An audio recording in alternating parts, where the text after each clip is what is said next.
If you want to be a faith giant, the first thing you need to do is to create a very strong padlock on the gate of the eye and the gate of the ear. Whether you like it or not, you become what you see and hear. There is nothing you can do about it. Anything you see and anything you hear, that's what you become. In 2 Corinthians 3:18, it said, we all with unveiled faces, beholding as in a glass the glory of the Lord. It said we are changed into that image from glory to glory as by the Spirit of the living God. The word change there is the word metamorpho. It's not just change of mindset. It's actually metamorphosis. The way an egg of a butterfly changes to a winged creature. That's what will happen to you. When you see and hear things, after a while, what you will become will not resemble what you were before you started seeing and hearing. Because sight and sound has the power to engender metamorphosis. And this is why if you want to be strong in faith, you must master in conditioning the things that you see and the things that you hear. In Romans 10:17, it said, faith cometh by hearing. And it said, hearing by the word of the Lord. So anybody you see who is full of faith, he is full of faith because he is hearing only things that engender faith. You can hear what creates fear. You can hear what creates faith. The choice is yours. And do you know something else? Your psychology is designed to protect you. That means your system wants to hear bad news more than it wants to hear good news. And that's why bad news easily goes viral.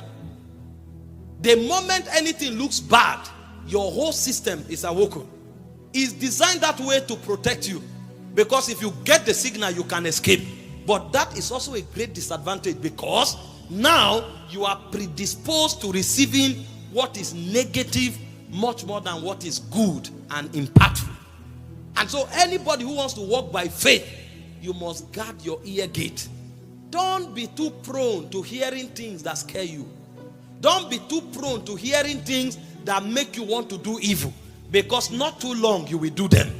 You cannot deny what you hear and see. You must become it. In Mark 5:25-27, you see the story of the woman with the issue of blood. You will think her solution came because Jesus carried too much anointing. No. I will show you the foundation of that woman's solution. He said, and a certain woman which had an issue of blood 12 years. He said, and had suffered many things of many physicians. You know what this means? Sometimes you go to the hospital, they say, take blood sample.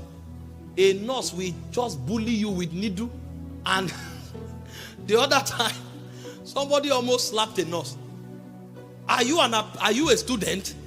Will you tear my hand because you want to get blood sample? They will insert it and pull it out and clean it and insert like a dagger. This is human body. What are you? Hope you know, Mephibosheth became paralyzed because of the person nursing him. They take your money and then they are bullying you with needles. Sometimes they come and say, sorry, we will change your drugs. You say, which one? Oh, what do you mean? You gave me drugs, I took it for 2 weeks. You come, you want to change all the drugs. So after taking drugs for 6 months, they will now come and say, oh, we didn't see something during the diagnosis. So what happens to all the chemicals that I've put in myself? Doctors are trying, don't get me wrong. But they are men, they are men. So the Bible said this woman suffered many things in the hands of physicians. And the Bible also said, and had spent all that she had. And was nothing bettered, but rather grew worse. If a demon is involved, there's nothing a doctor can do about it. That's why more than 80% of the sicknesses in the world don't have cure. They only treat. That means they manage it for you. There's no cure for blindness. There's no cure for deafness. There's no cure for high blood pressure. There's no cure for diabetes. There's no cure for hepatitis. There's no cure for schizophrenia. There's no cure for cancer. Meanwhile, all your faith is in a doctor. Congratulations. But, verse 27, here comes the good news. When she had heard of Jesus, this is where her answer came from. The reason that woman was able to conceive that if she touched the hem of his garment was because of what she heard. If she didn't hear enough, she would have said Jesus must lay hands on her. If she didn't hear enough, she would have said Jesus must come to her house. But based on what she heard, if this thing you are saying is true, I don't need this man to even know I'm around. So you can carry your faith to any level based on what you hear.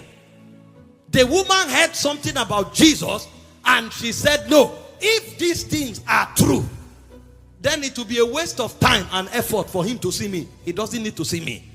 And she came from the back, touched the hem of his garment.